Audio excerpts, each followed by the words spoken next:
Welcome to mini foods Jaisingh. எல்லோருக்கும் வணக்கம்.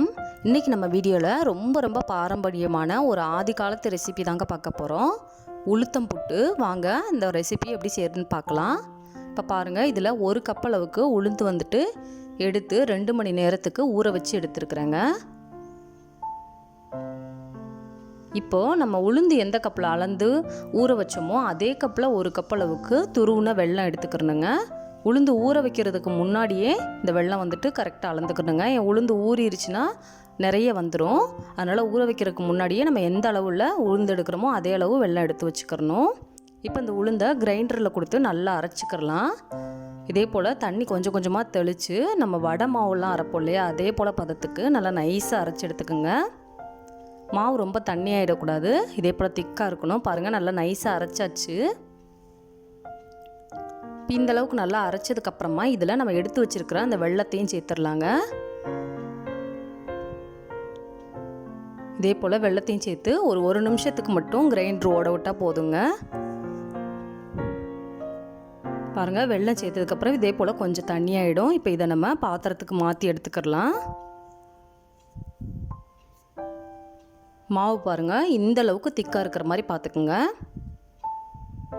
இதே அளவுக்கு பதம் இருக்கணும். இப்போ இதை ஒரு நாள் நைட்டு ஃபுல்லாக புளிக்க விட்டுறலாங்க. அதாவது 8 மணி நேரத்துக்கு அப்படியே மூடி போட்டு ஓரமாக வச்சிடலாம்.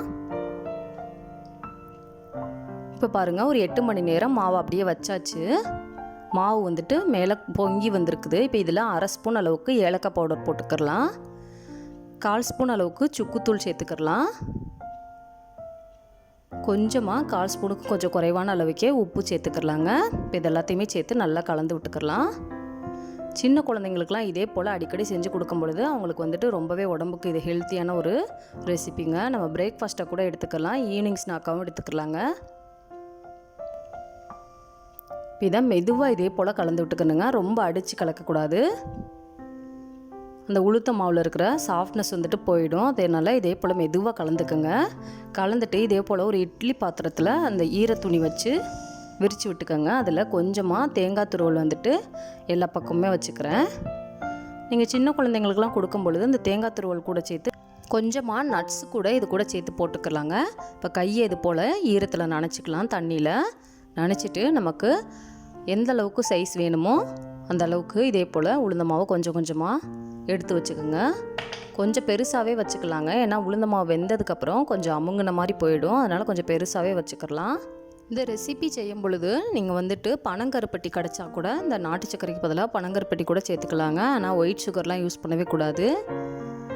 நாட்டு சர்க்கரை இல்லாட்டா பனங்கருப்பட்டி சேர்த்தா தான் அதில் ரியல் டேஸ்ட் வரும். இதை ஒரு 10 நிமிஷத்துக்கு இட்லி பாத்திரத்தில் வச்சு வேக வச்சு எடுத்துக்கலாங்க. அவ்வளோதாங்க, சுட சுட ஆரோக்கியமான உளுத்தம் புட்டு ரெசிபி நம்ம கொஞ்சம் நேரத்துலேயே செஞ்சு முடிச்சாச்சு. இந்த வீடியோ உங்களுக்கு பிடிச்சிச்சின்னா லைக் பண்ணுங்கள், கமெண்ட் பண்ணுங்கள், உங்கள் ஃப்ரெண்ட்ஸ் அண்ட் ஃபேமிலிஸ்க்கும் ஷேர் பண்ணுங்கள். இதே போல் சிம்பிளான ரெசிபிஸ் வீடியோ தொடர்ந்து பார்க்குறதுக்கு மறக்காமல் நம்ம mini foods Jaisingh channel subscribe பண்ணுங்கள். தேங்க்ஸ் ஃபார் வாட்சிங்.